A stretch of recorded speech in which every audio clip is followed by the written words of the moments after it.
Human beings tend to take their kidneys for granted, but when the kidneys fail, all the fun goes out of life.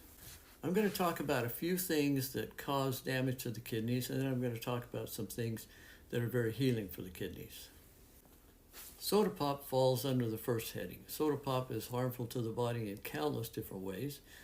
We know it causes cancer, we know it causes diabetes and heart disease, and all kinds of other problems. It needs to be avoided. One of the many ways in which soda damages our bodies is by harming the kidneys.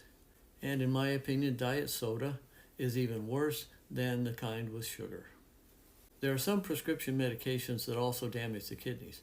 If you're on medications, you probably should look up the side effects of your med and just see what it's doing to your body.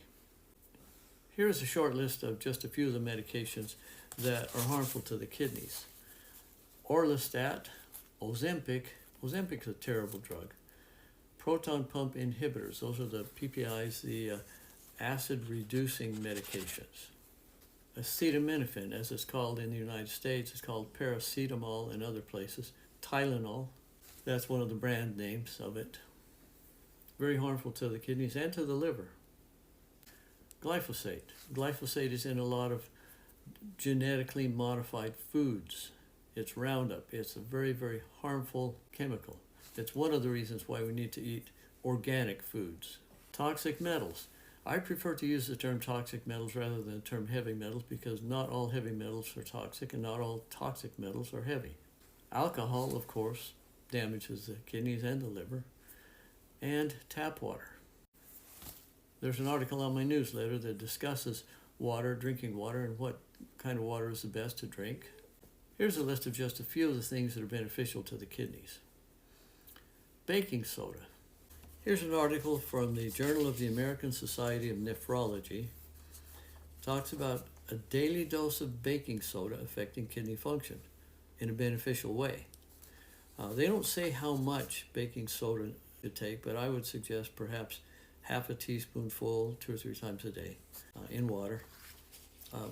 Baking soda is beneficial for the body in numerous ways. And I hasten to add, there's lots of research showing that taking baking soda does not cause elevations in blood pressure.